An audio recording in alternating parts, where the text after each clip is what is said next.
Hola, qué bueno encontrarnos para esta conversación, pensada para meternos un poco más a fondo en la fotografía digital. La idea hoy es, bueno, ir más allá del típico modo automático, ¿no? Tomar un poco las riendas de la cámara. Ok, vamos a desglosar esto. Queremos entender esos pilares, los que controlan cómo se captura la luz, cómo se forma la imagen. O sea, ¿qué es realmente la apertura? Y la velocidad. El ISO. ¿Cómo juegan entre sí? Y para eso, bueno, nos vamos a apoyar en material interesante. Estuve revisando unas guías como Ve más allá del modo auto y también el curso de fotografía digital de Webfoto. La idea es que estos nombres raros dejen de ser abstractos, ¿no? Que se vuelvan herramientas. Exactamente. Porque, a ver, no se trata solo de saber qué botón tocar. Lo importante es entender el por qué. ¿Por qué abro más el diafragma aquí? ¿O por qué uso esta velocidad y no otra? Cuando entendés eso, la cámara deja de ser como una caja mágica, ¿viste? Se convierte en una herramienta que responde a lo que vos querés hacer. Es la base para empezar a decidir de verdad cómo querés tu foto. Perfecto. Empecemos entonces por el concepto central, la exposición. Si lo decimos fácil sería lograr que la foto tenga la cantidad justa de luz, ¿verdad? Que no quede ni muy oscura, que se pierdan detalles en las sombras, eso es subexponerla, ni tampoco tan brillante que se quemen las luces, que quede todo blanco, sin información, eso es sobreexponer. Buscamos el equilibrio. Y para controlar esa luz hay tres elementos clave. El famoso triángulo de exposición. Son la apertura del diafragma, la velocidad de obturación y la sensibilidad ISO. Como tres perillas que hay que saber combinar. Hablemos primero de la apertura, el diafragma. Yo me lo imagino fácil como la pupila del ojo. Viste que se agranda si hay poca luz y se hace chiquita si hay mucha. Bueno, el diafragma es algo parecido, ¿no? Un agujerito en el lente que ajustamos. Sí, tal cual. Es un mecanismo, unas laminitas dentro del objetivo que forman un orificio. Y podemos controlar qué tan grande o pequeño es ese orificio para que pase más o menos luz al sensor. Y ese tamaño se mide con los números F. Seguro los vieron. F1.8, F2.8, F4, F5.6, F8. Acá hay algo clave que a veces confunde un poco al principio. La relación es inversa. Un número F chico, como F2.8, significa una apertura grande. O sea, el agujero es más grande y entra más luz. Y al revés, un número F alto, ponele F16, es una apertura pequeña. El agujero es chiquito y entra menos luz. Entre cada uno de esos números estándar, de F4 a F5.6, por ejemplo, la luz que entra se reduce a la mitad, o se duplica si vas para el otro lado, de F8 a F5.6. Ah, o sea que si soy en un lugar medio oscuro, instintivamente buscaría un número F bajo, un F1.8, F2.8, para abrir ese ojo al máximo. Exacto, esa sería la lógica para captar la mayor cantidad de luz posible. Pero ojo, y esto es súper importante, esa decisión tiene otra consecuencia. Una consecuencia creativa. Hablo de la profundidad de campo. Ajá. Una apertura muy grande, ese número F bajo que decías, hace que solo una parte chiquita de la imagen quede bien enfocada. El sujeto principal nítido, pero el fondo y lo que está delante desenfocado. Es genial para retratos, ¿viste? Para aislar a la persona. Claro. En cambio, una apertura pequeña, un F11, F16, logra que casi todo esté enfocado, desde lo más cercano hasta el horizonte. Ideal para paisajes, por ejemplo. Así que la apertura no es solo cuánta luz entra, sino también, cómo dirigimos la mirada dentro de la foto usando el enfoque. Qué interesante eso. Cómo algo técnico define tanto lo visual. Bueno, pasemos al segundo control, la velocidad de obturación. Si la apertura era el tamaño del agujero, la velocidad es cuánto tiempo dejamos pasar la luz por ahí. ¿Sería así? Justamente. Imagínate como una cortinita súper rápida que está justo delante del sensor. La velocidad de obturación es simplemente el tiempo que esa cortinita se queda abierta. Y mientras está abierta, la luz llega al sensor y, graba la imagen. Ese tiempo puede ser cortísimo o bastante largo. ¿Y cómo se mide? ¿En segundos o...? Generalmente en fracciones de segundo. Vas a ver cosas como un milésimo. Eso es una milésima de segundo. o 1.25, 1.60, unos 15, a veces sí en segundos enteros. 1, 5, 30 segundos. Acá es más directo. Cuanto más grande el número de abajo en la fracción, más corto es el tiempo. 1 milésimo es mucho más rápido que 1.60. Y lógicamente, cuanto más tiempo está abierto el obturador, más luz junta el sensor. Y eso me hace pensar en el movimiento. Si el obturador está abierto poquísimo tiempo, ahí es cuando congelamos las cosas. Correcto. Velocidades altas, tipo 1500, 1100 mils, o más rápidas todavía, son perfectas para capturar algo que se mueve rápido y que salga nítido. Un auto, un deportista, gotas de agua en el aire. Es como si detuvieras el tiempo en ese instante. Pero si usas velocidades lentas, digamos un 30, un 15 o incluso varios segundos, el sensor va registrando todo el movimiento que pasa mientras está abierto. Ah, claro. De ahí salen esos efectos de las luces de los autos como líneas en la noche, ¿no? O el agua de un río que parece como seda. Exactamente eso. La velocidad de obturación es tu herramienta para decidir qué quieres mostrar. Dinamismo, el paso del tiempo. ¿O prefieres capturar un instante preciso, congelado? Otra vez, una elección técnica, pero con un resultado creativo muy, muy fuerte. Buenísimo. Ya tenemos dos. Tamaño del agujero, apertura, y tiempo que está abierto, velocidad. Falta el tercero del triángulo, la sensibilidad ISO. ¿Qué hace el ISO acá? El ISO básicamente mide qué tan sensible es el sensor a la luz que le llega. Aunque para ser más precisas técnicamente, en realidad se refiere a cuánta amplificación le aplicamos a la señal eléctrica que genera el sensor cuando le pega la luz, los fotones.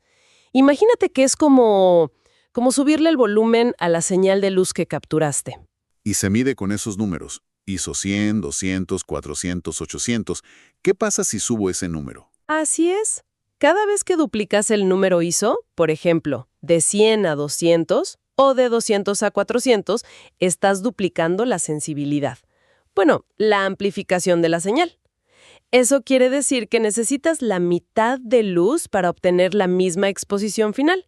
Es útil si estás en un lugar oscuro, ya abriste el diafragma a tope y no puedes usar una velocidad más lenta, quizás porque se movería la foto o el sujeto. Subir el ISO te permite lograr una foto bien expuesta en esas condiciones. Suena como la solución mágica para cuando hay poca luz. Pero siempre se habla de que tiene una contra, ¿no? El famoso ruido. Efectivamente, esa es la contrapartida. A medida que subimos el ISO, sobre todo si hay poca luz de verdad, la imagen empieza a mostrar ruido digital. Son como esos puntitos de colores raros o una textura como granulada que le quitan nitidez y detalle a la foto. ¿Y por qué aparece? O sea, ¿el ISO crea ese ruido? Mira, acá hay un detalle importante que a veces se nos pasa.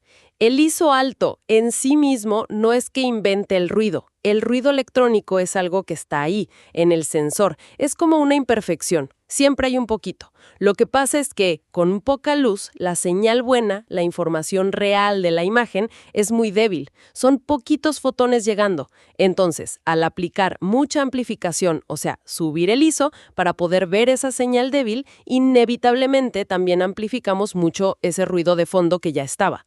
Y ahí es cuando se hace súper notorio.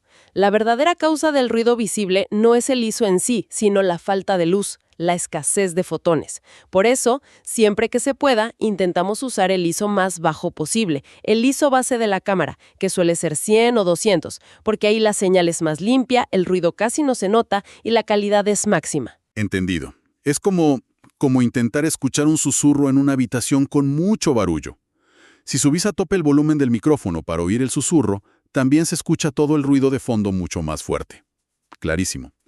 Entonces, tenemos estos tres: apertura, velocidad e ISO.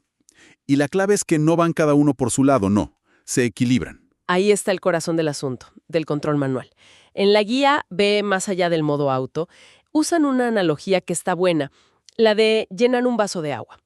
El vaso lleno sería la exposición correcta. La apertura es qué tan abierta está la canilla. La velocidad es cuánto tiempo dejas la canilla abierta. Y el ISO, bueno, el ISO sería como qué tan sensible es el vaso para sentir el agua. Aunque ahí la analogía se fuerza un poquito, pero sirve para la idea. Me gusta. Si abro mucho de quemilla, apertura grande, f2.8, necesito tenerla abierta menos tiempo, velocidad rápida, 1500S, para llenar el vaso justo. Si cierro un poco la canilla, apertura menor, f8, voy a tener que dejarla correr más tiempo, velocidad lenta, 160S, para juntar la misma cantidad de agua. Exactamente así funciona. Y el liso es como un multiplicador en todo esto. Si subís el liso, es como si el vaso se llenara más rápido, con la misma agua. Entonces, podrías cerrar un poquito más la canilla o dejarla abierta menos tiempo y aún así llenarlo. Lo fundamental es esto. Para una cantidad de luz dada en la escena, hay muchas combinaciones de apertura, velocidad e ISO que te van a dar la misma exposición total, el mismo vaso lleno.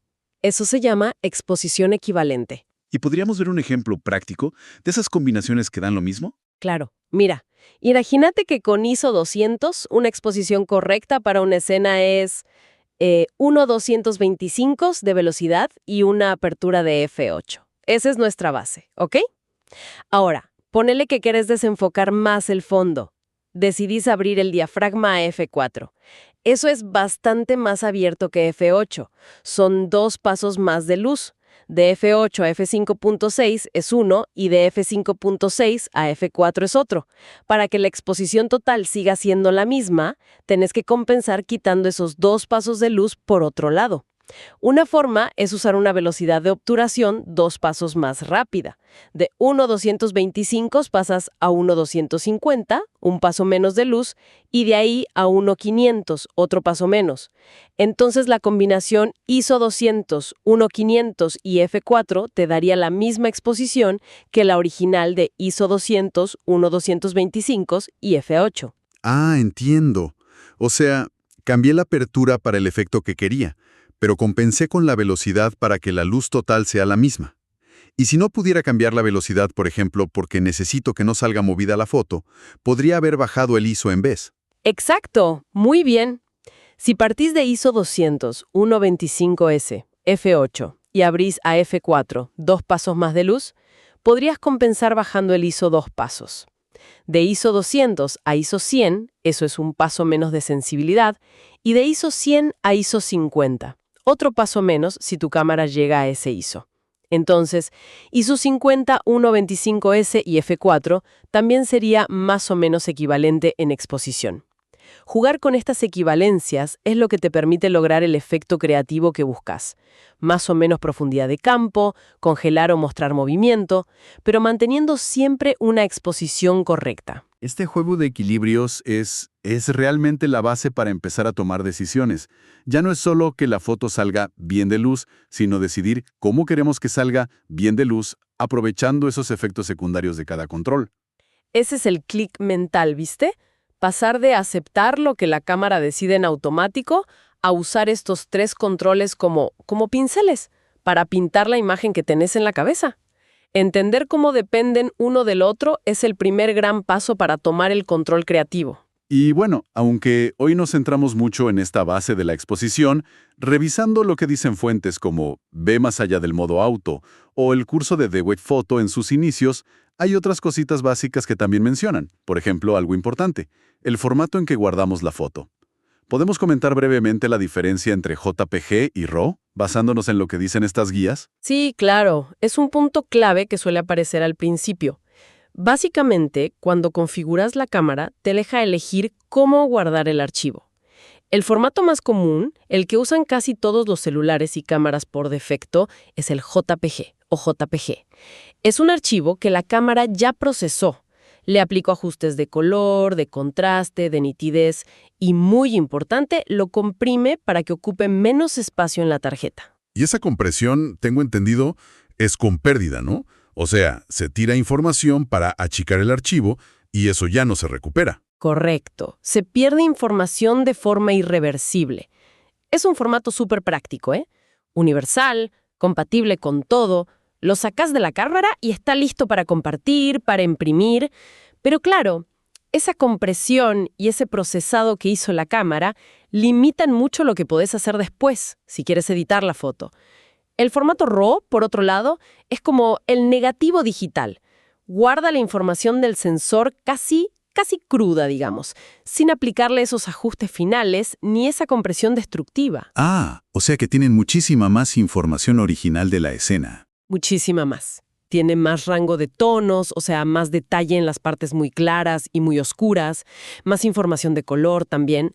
Y eso te da una flexibilidad gigante si después querés editar la foto en la compu, con algún programa específico. Podés ajustar el balance de blancos después de sacar la foto, cambiar la exposición un poco sin que se rompa la imagen, ajustar el contraste, recuperar detalles. Tenés mucho más control y la calidad final puede ser superior. Pero siempre hay un pero. La contrapartida es que los archivos RAW son mucho más grandes, ¿no? Ocupan más memoria. Y necesitan sí o sí ese paso de procesado después. Exacto. Son archivos más pesados. Y no podés, por ejemplo, subir un archivo RAW directamente a Instagram o mandarlo por WhatsApp. Necesitas revelarlo en la computadora, ajustarlo y exportarlo como JPG u otro formato visible. Requiere un paso extra y software específico. La elección entre RAW y JPG al final depende de qué necesites. Si buscas la máxima calidad posible y te gusta editar tus fotos, RAW es la camino. Si necesitas rapidez, ahorrar espacio o confías en cómo procesa tu cámara y no piensas editar mucho, JPG es súper válido y conveniente. Para empezar, saber que existen estas dos opciones y para qué sirve cada una ya es importante. Fantástico. Creo que hemos cubierto bastante terreno hoy, ¿eh? Desglosamos bien el triángulo de exposición. Apertura, velocidad, ISO. Entendimos cómo se miden, qué efectos creativos tienen cada uno y sobre todo cómo se balancean entre sí. Y tocamos esa diferencia clave entre guardar en RAW o en JPG. Entonces, si tuviéramos que quedarnos con una idea principal de todo esto, ¿cuál sería? Yo diría que la idea principal es que manejar estos controles técnicos no es la meta final. Es como aprender el abecedario. Es el lenguaje básico que necesitamos para poder hablar con la cámara, para decirle qué es lo que queremos lograr. Es la base sí o sí para poder llevar una idea creativa a una imagen real. Sin entender esto, bueno, estamos un poco a merced de lo que el modo automático decida por nosotros. Y eso nos deja pensando, ¿no? Para quien nos escucha. Ahora que se empieza a entender que con la apertura se puede jugar con el enfoque, que la velocidad maneja el tiempo y el movimiento, que el ISO ayuda con la luz pero tiene su costo, ¿qué tal si la próxima vez que se agarre la cámara, en lugar de solo buscar que la foto salga bien, se piensa, a ver, quiero desenfocar ese fondo para que la persona resalte? Y entonces conscientemente se elige una apertura grande. O quiero que el agua de esa cascada parezca un velo, y entonces se busca una velocidad lenta, quizá hasta se necesite un trípode. Ahí es donde la técnica deja de ser solo técnica y empieza a estar al servicio de una idea, de una expresión personal. Ese es el siguiente paso, el más fascinante, creo yo.